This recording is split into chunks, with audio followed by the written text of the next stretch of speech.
the first question is, with the Pac-12 and the Big Ten canceling, it certainly gives the opportunity for kind of two narratives with the service academies.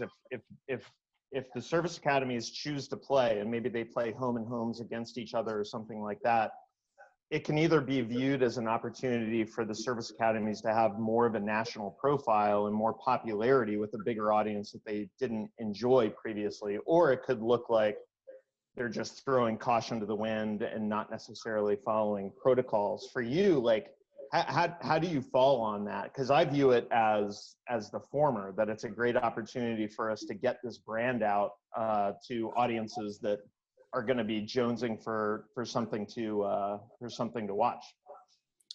Yeah, it's a great question. Just looking at it, John, because I'm trying to figure out, like, so we're going to be playing our conference, obviously, the Service Academy, BYU.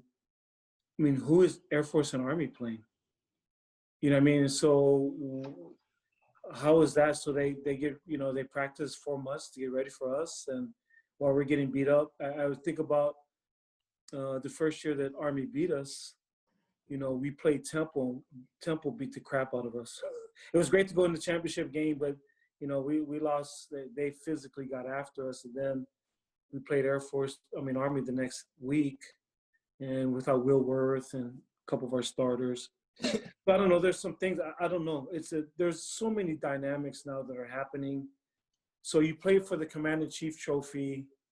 I mean, who has the leg up? I mean, a team that sits around and waits, or for us that will, we could say, hey, we would have played some games, but could it be like when we played in, 4 years ago, whatever, in the championship game where we went and banged up into the Army game? So I don't know, just looking through all the scenarios now with the Mountain West being out, there's all those dynamics. Because I know all of us will be safe. I know Air Force will be safe. We'll be safe. Army is being safe. But there's all the health risks. So you want to be careful on all of it. I know the superintendent and Chet are, even in this first game, are looking at things. We're not just come back in, how many people can be there, and, they're working through that. First of all, we don't know if the governor is going to let anybody there. It might just be the teams, or if he lets the game happen. I mean, we don't know that either. So it's a great question. I definitely want to keep us safe. If I played anybody, like I said earlier, I felt good about playing Notre Dame because I know their guys would have been tested. We were tested. I know that the service academy is the same thing. I mean, they're like us. They're locked away, and they're you're on the campus. But I don't know. I don't know that if I still want to play them, because I've been thinking about the other side from a football standpoint. Goes, wait a minute, we're playing these games. Those other guys are sitting around all year. You know what I mean? Just I don't know. Well, it actually brings up my follow-up. When the MAC canceled football, was there any conversation once Notre Dame lost that Western Michigan game? Was there any conversation about maybe it getting added back on, or was it just too far down the road and done at that point? I don't know if anything's too far down the road. Just last week, a couple of days ago, they announced the Big Ten schedule. Then the next couple of days, they pulled the plug. So things are just revolving. I know Chet's working hard to get our new athletic building done, but he's constantly on meetings and calls, national calls, conference calls, academy calls with the superintendent and the senior leadership team. I don't think that guy's been off Zoom, for the last 3 months, but it's I think all of those things. I think, we were talking a lot too yesterday, and as he kind of put it to me, everything's on the table, John. Just all this going on is just, he's looking at anything and everything right now for us, with the bottom line of all of it, just making sure our people are safe. That's the bottom line for the superintendent too, to keep our people safe. But I don't know. It's a great question. I don't know if it still behooves us. It's in our best interest to play Air Force. I don't know that. There's just with all the different scenarios, maybe they may want to play. I mean, their conference, how would the conference look on teams that say, hey, you're not allowed to play, and they just continue to play? I mean, I don't know any of those discussions or the stipulations that might happen to them. So wait and see. Thanks, Coach. Thank you, John. Scott Wyckoff and then Randy Cross. Coach, we were talking to Diego yesterday, and even though the players don't have much of a choice, it really seemed like that they were embracing the bubble. It seemed like Diego said that the team really liked the camaraderie even more so in that bubble, and they feel like that their bubble at the Naval Academy might even give them more of an advantage over other teams in the country that they play. Do you get that sense?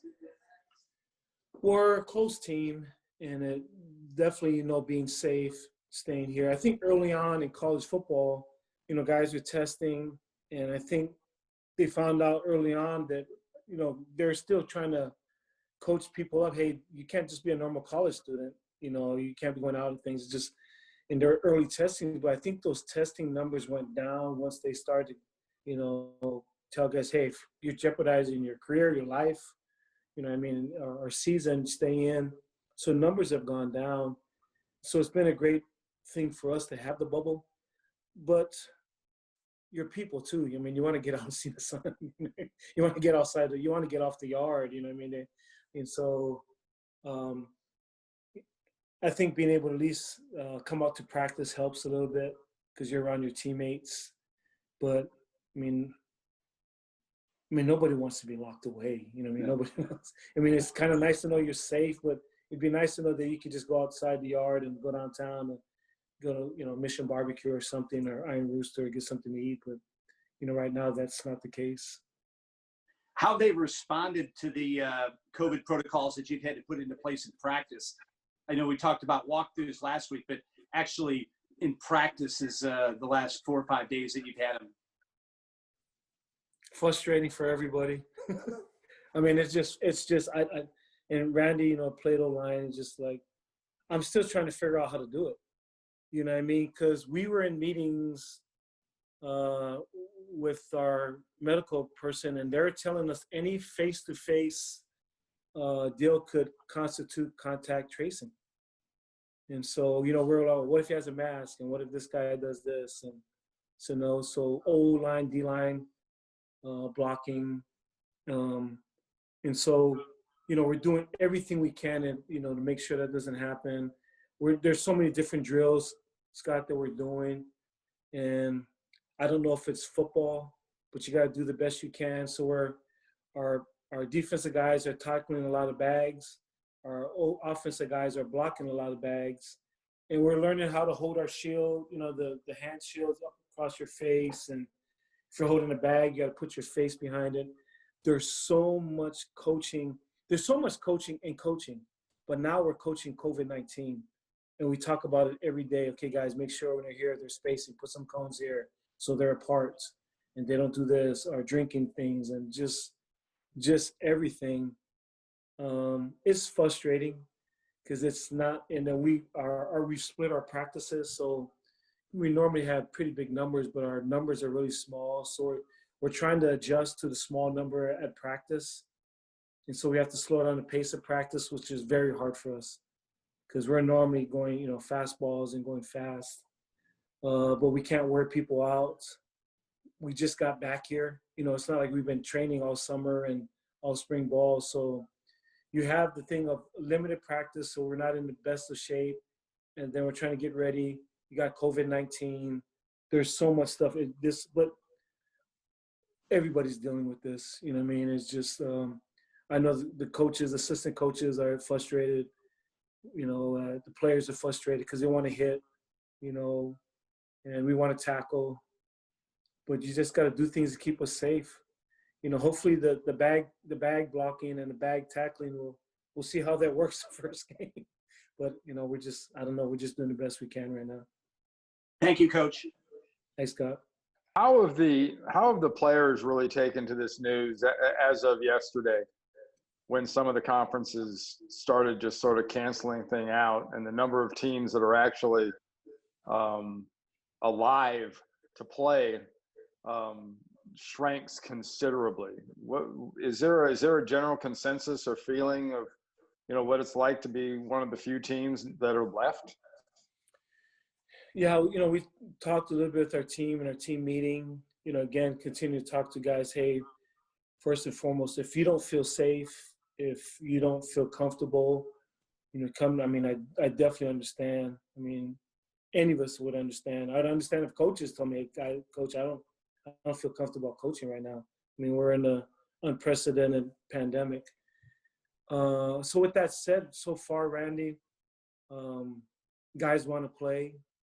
They're excited about being able to play. They're excited about some of the possibilities. Hey, is there going to be any crossover with some of the leagues? And I don't know. I think they're excited that they're still kind of still standing, so to speak. They've seen the great lengths that our school and our program and our medical department have taken to keep them safe. So I think they feel good about that. But so far, from what I know, you're hoping there's no peer pressure, Randy. Hoping that nobody, doesn't feel like they can speak their mind and come out or come to me separately and say, Coach, I don't want to play. But right now, the guys are encouraged. And just they want to play. They want to play the first game. But I'm, like I said, we're really on our guys to do all they can, social distancing, making sure we stay safe, making sure our trainers are in constant contact with the other teams, and Chet's on a conference call to make sure that the other teams are doing their deal. The bubbles are going to be small at the game. Players, coaches, staff, officials play, and we play. I think if you can keep those, the parameters small, it's a lot easier to mitigate. But that's going to be weird. We're still trying to figure out how to practice and all that stuff when this, whatever, fifth or whatever practice, fourth practice, and still figuring that out. It'll be interesting our first game with nobody there, I think you'll be able to yell out to people and tell them things. Hey, back up 5 yards and they'll hear you. Normally in a game, you're yelling at them, move back, and they kind of look at you trying to read it. I mean, they don't hear words you say, but, it'd be interesting to be able to yell and be able to communicate with guys on the field. I know you talked about the obvious and numerous hurdles that this pandemic have created, mostly on the field right now. But what, if anything, can you take from this whole experience from March until now that you might be able to use going forward? Maybe some of the communication that you had in the off season with the guys and how you compartmentalize some of that. Is there anything that you can actually see that is a good from this that can help you going forward? Well, we had a lot of meetings, since March. We were meeting weekly on Zoom, and I think our team grew closer together. We'd be like this, and everybody would be different parts of the country, and just talking about what they're going through the pandemic. I think that people, some relationships with their families, with their teammates, not taking those things for granted. I think some of the stuff that these guys are going to have to do as officers and, adapting and overcoming. But I've also told them as a husband, as a father, as a single person with your life. I mean, there's going to be trials that come up, and not all of them are fair. Not all of them are planned.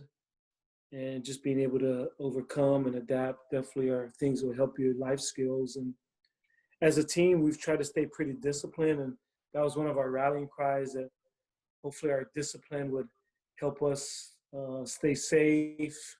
And I think, the early cases of testing, I mean, that's come to fruition. That our team's doing really, really good that way. And so those are the kind of things I think our team is seeing. Hey, because of discipline, our team, look where we're at. We're all good practice. We're all good. And look what's going on now just with other teams. Those are things that we try to talk about because of some of the discipline here, things you have to go through. But just try to tell them that these things that are going through will make you stronger person. But none of us have the answers. Us grown-ups don't have the answers too. We'll get through this together. We're all still trying to figure it out. We just kind of go from there. In terms of the leadership on the team, because things have been so segmented and practice is so abnormal as it is, have you seen any particular, older players certainly that have emerged in a leadership role, or is that harder to gauge with how compartmentalized everything is? No, you definitely see that. You see the guys come to the top, but they're actually coming to the cream rose to the top in some of our Zoom meetings. Because sometimes you get into Zoom meetings and, early on, we had to tell guys, hey, the early part of these meetings, get off the icon, man. Put your face on there. We want to see your face. You know what I mean? We don't care if your room's not made, just want to see your face. And so, and then as they start to get on there, some guys speak, sometimes you can have a Zoom call and some guys don't say a word, which is okay. But then the guys, you could see the leaders always had an opinion about something because we had a lot of discussions and everybody and the leaders always had something about this, say about this or that. So the leaders definitely are coming to the forefront during all this time. And then last one for me, in terms of, you had mentioned the on-field communication and the notion of if you're in an empty stadium that your players could hear you if you bark out a command. Conversely, the opponent could possibly as well. Is there anything that you've had to plan for in terms of how you'll communicate anything to what's going on the field so that it can't be picked up by the opponent? Yeah, we've talked a little bit about it, but not extensively. Most of our stuff's in code anyway. Right. And I still remember one game, and I can't remember who we were playing, but a guy was standing right next to us, and I'm yelling at our I think it was Rickers, our quarterback, watch out, he's going to blitz. The corner's going to come off the edge, and he just looked at it like, come on, coach, why'd you have to tell him that?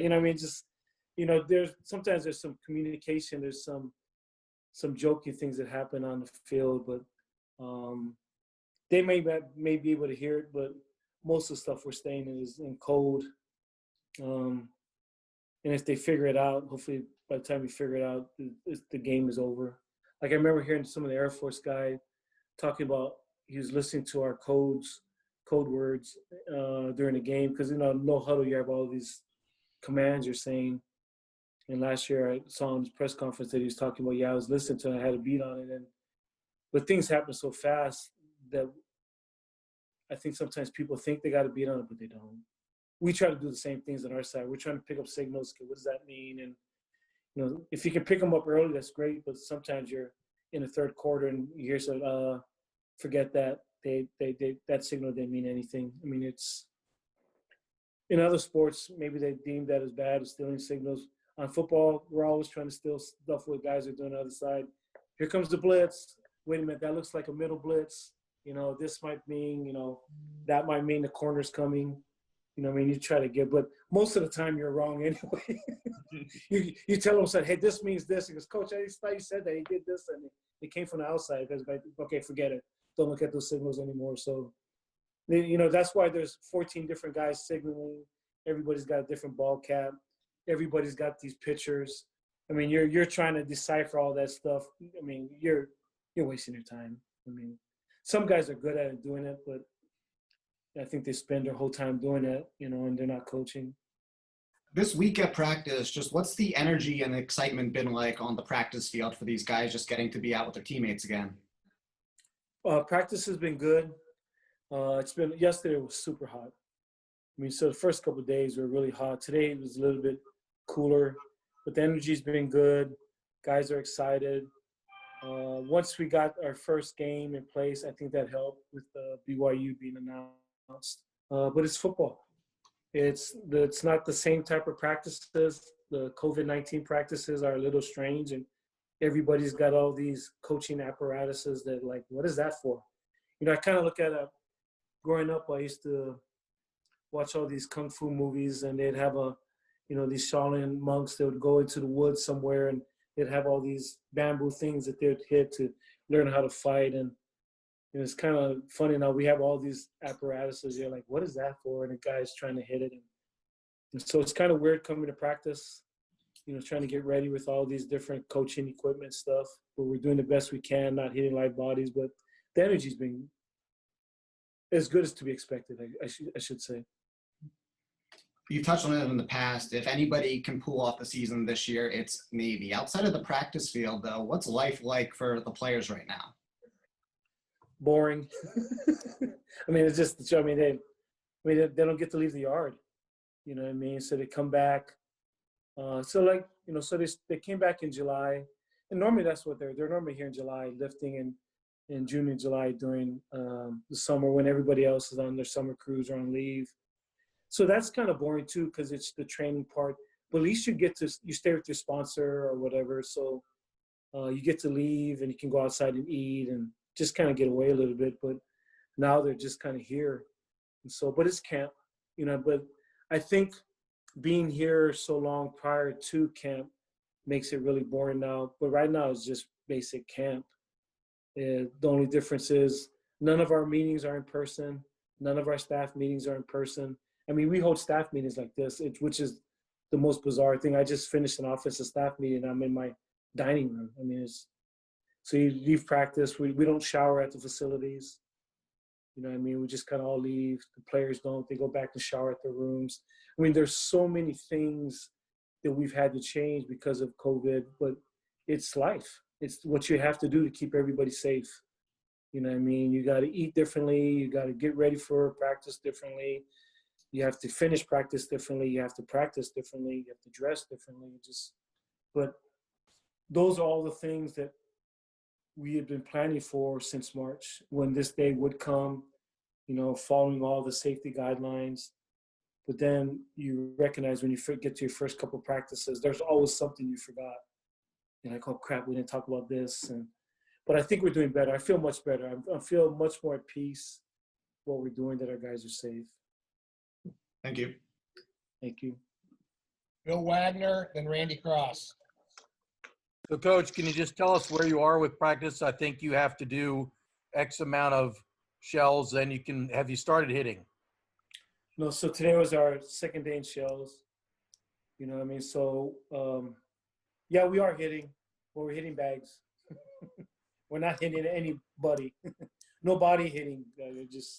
So that's, like I said, it's, you know, as a former O-line coach and stuff like that, it's just bizarre to me. I mean, just you're used to, you know, some one-on-one pass rush versus D lineman, or 2-on-2 where you work games and different things, or you go against the defense, you know, for situational stuff. And right now, I'm staying away from that. Maybe some guys are doing that, but when you do it, you take the risk of, if again, I think I've shared this before, if you're in a 2-on-2 defense and offensive line pass pro, and if one of them has, you know, finds out that he tests positive, the other three guys are out. You got to be out for 14 days of quarantine. You know what I mean? So you can see the ramifications of, or if you got maybe your best DB going against your best wideout one-on-one, and maybe your best wideout, you know, tests and he gets positive, and that would suck for him to be positive. But then your best DB would be out too if they've been face-to-face on stuff. And so we've started our second day of shells, but it's in essence, Wags, similar to what we're doing helmets. We just put on shells. We're going to put on pads, and will be a little bit similar. Maybe practice will be a little bit longer, but I mean, there's not much more else you can do without jeopardizing, increasing that pool of who, you know, how many more guys get into that web, so to speak, of contact tracing.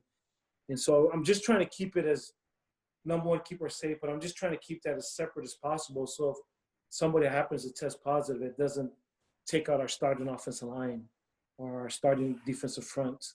And like I said, I'm still trying to figure it out. I feel like what we've done so far, Wags, will keep us from being contact tracing free if somebody does get it. But I don't know if we're football ready. You know what I mean? I've never, you know, it's my 31st year being in as a coach, and, you know, 36 as a player and a coach, and I've never seen a camp like this before. So I don't know. We'll see what happens. So for those of us who've been to practice, there's usually a couple periods when the number one offense and the number one defense square off, and the offense runs some plays and the defense, and you have, like you said, offensive linemen having to block defensive linemen, cornerbacks trying to cover wide receivers. You're saying that you may not do that right up to the BYU game? Yeah. Not at I all. mean, you can't. I mean, what do you take a huge chance, and you know, like I said, if one of if your starting center has it, then your center and your two guards and the defensive tackles are out. They're out for 14 days while they're on quarantine.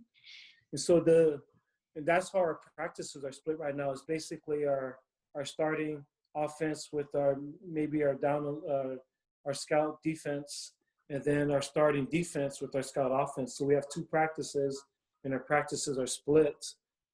And so, but we're not going to interact, I mean, just to keep our contact tracing down.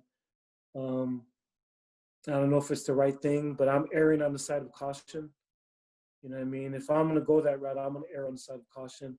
First and foremost for our players, the way we're practicing, I mean, there's very limited group stuff, and I kind of shared that example early on. It's kind of like getting ready for a big play, but everybody practices their individual singing number or dance number separately. And then at game day, you bring them together. Hopefully everything times out correctly, and then you go. But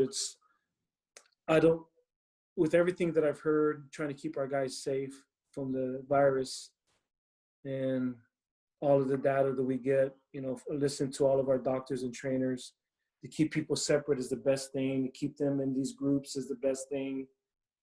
It's not the best thing, obviously, for football, but we're trying to adapt from the football side. We've all coached for a long time, and we're trying to adapt the best we can, and we'll see if it's good enough. So on that note, I mean, do you focus more on conditioning? Do you maybe ramp up the conditioning side, since that's something you can do safely, and just say, hey, I don't know whether I can get these guys where I want them to be blocking and tackling, but for God's sakes, I'm going to have them tip-top condition? Yeah, you say that, but then you have 20 guys on one side, and you run them ragged. You know what I mean? So that was our first goal. Like, you know what? We're not going to be as physically, we're not going to be maybe pad ready because we're tackling bags and we're blocking bags, but we're going to be in phenomenal shape. But then we realized our groups are so small because we're spread out that you got to slow down. So normally, let's say in a position group, you got 8 guys in a line, and you're getting reps. So you get to rest a little bit. You do your rep and you come in the back of the line. Now with our groups, you come to the back of the line, you're back up again. And so as you've been to practice, I mean, I sit back and look at our stuff. And so we've had to adjust. I said, guys, our guys aren't going to make it through. I mean, the deal, our work-rest ratio, our strength coaches, we got all our GPS numbers. Like, guys, we got to slow things down. And so that's the other part of it now. We're having to slow things down a little bit because our numbers are smaller. They're not as in good a shape because they haven't been here the whole time. There's so many different things wise of it. It's unique. But like I said, there are people that have it way worse than we do. People that have lost lives, people have lost jobs. We're trying to figure out how to, do these things, but it's a lot easier than, other people have suffered. Is a possible byproduct of this style of coaching just by default that you'll be working on the passing game more than the running game, that you'll have a chance to actually chunk that thing around some and feel more comfortable doing that only because it doesn't involve much in the way of contact? It's interesting that we've definitely done more skelly, and we're planning on doing more 7-on-7 skelly just because, like you said. So it's yes, and yeah, there's a reason you've been doing this for a long time, Randy. You're exactly right. I mean, we've had to do that, Mm-hmm. So, but we're also very careful in our numbers. So we want to increase our skelly 7-on-7 reps. But again, our groups are small, so we're trying to figure that out too. Again, you guys have been to our practice. We got a pretty big team, and we practice together. We split it in half, so the teams are in half. And that team, we have 2 practices a day. One team practices, another team practices. And you want to go at your same pace and your same tempo, and you realize you run guys ragged. Like I said, if you're in a drill of 4 guys, you do your drill and you come back and it's time for you to go again. I mean, we can't do that to guys, but we've been able to do more skelly stuff. past Skelly because of the exact situation. Since you said that, again, Randy, as we were talking to staff, I feel like that's the one thing we can do against each other that I think will still be safe. That because we have to rely on our doctors, and our doctors are going to be people of integrity. If somebody has it, they're going to go to the film. It's like, okay, he's out, he's out, he's out. That's good. You know what I mean? And we just, okay, well, our starting safety's out, our starting linebacker's out for 2 weeks. I mean, this isn't us determining it. It's what our medical people determine. That constitutes contact tracing. And so we've thought about it. He goes, you know what? This is what Randy said.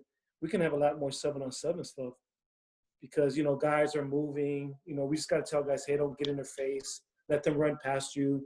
You don't have to wrap up people. So we're doing other things to make sure that the contact tracing is still limited.